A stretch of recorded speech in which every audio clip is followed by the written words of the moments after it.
New Mexico, land of enchantment. Some would say nature has given New Mexico its own movie set. Huge blue skies and deep sunsets,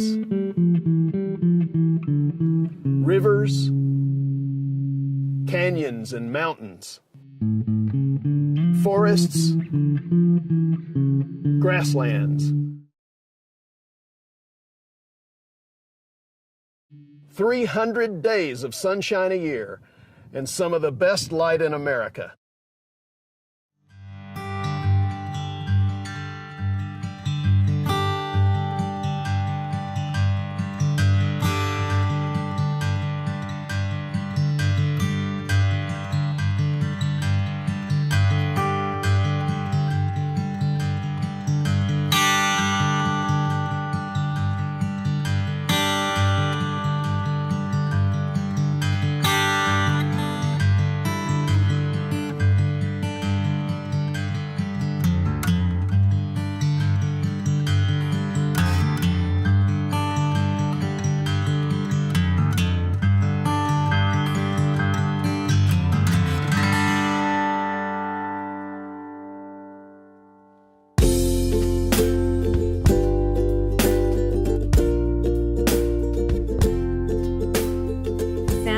Has a light, not only in the sky and in the land, but in people's eyes, that is so exquisite and beautiful. My works aren't meant to be photorealistic.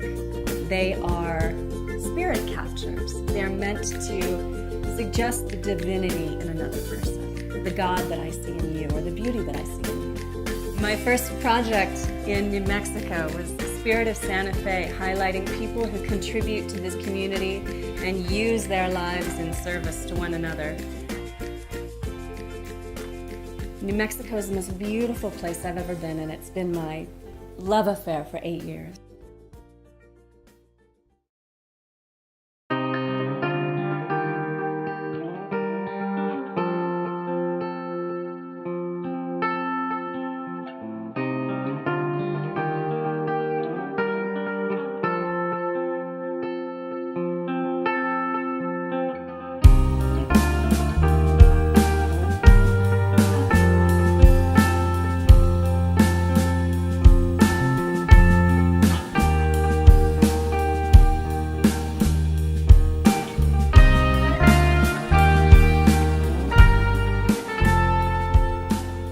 I was selling vegetables out of my car outside the coffee spot last year, and Adrian, the guy that owns it, just approached me and was like, do you want to run my greenhouse? I'm gonna put this one here.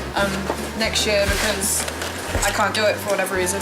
And so we started like mid-February with everything, but yeah, we had to kind of teach ourselves how to do it. So it's been like a month since we started the seeds. These babies are like 3.5 weeks old.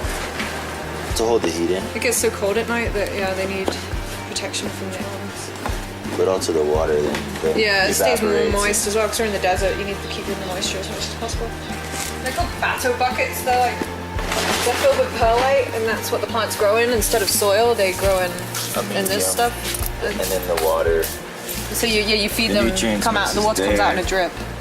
And then automated comes through here. And then it drains through this one. Through these little guys. Yeah. One goes here, one goes there. So you're like recreating a soil environment using... There's 2 tomatoes in every pot. And they grow up, and you attach them, and you slide them over, and then eventually the tomatoes vine goes, from that pot over there all the way over here. Yeah, you hang them from there. like dental floss, and you pick off the suckers so they just grow in a long line. So they're just gonna go really tall and skinny. The light comes on for 18. They need light for 18 hours a day, so this light comes on at sunset, so like 7 p.m. till 1 a.m. They're on a heating pad to keep them warm as well. Because it'll get down to 20 degrees in here.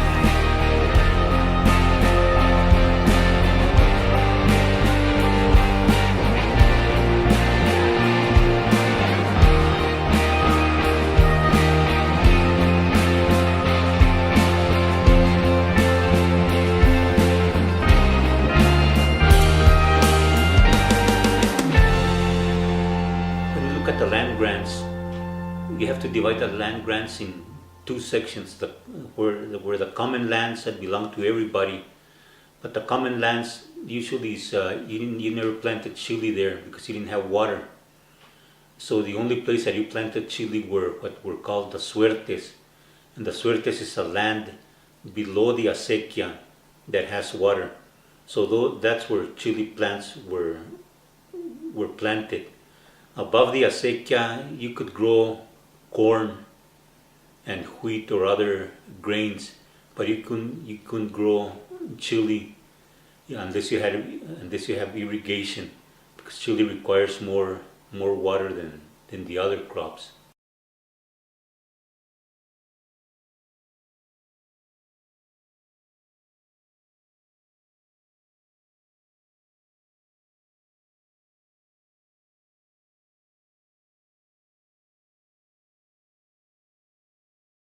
I was excited to see Rudy here because I've been asking everybody, bring Rudy down because he's authentic. Well, Rudy is an institution, and the reason he rose to that position, I guess, his friendliness. You know, he knows everybody. I think it's just the openness with which he welcomes people. And the other day he called me mijo, which was the first time, which means my son. And that was a real term of endearment that no one's ever really called me that, and that just made me feel close to him. And maybe that's it. He makes you feel close and connected. Everyone knows him. Everyone's proud to say, oh yes, I know Rudy. Just a certain magic that he possesses.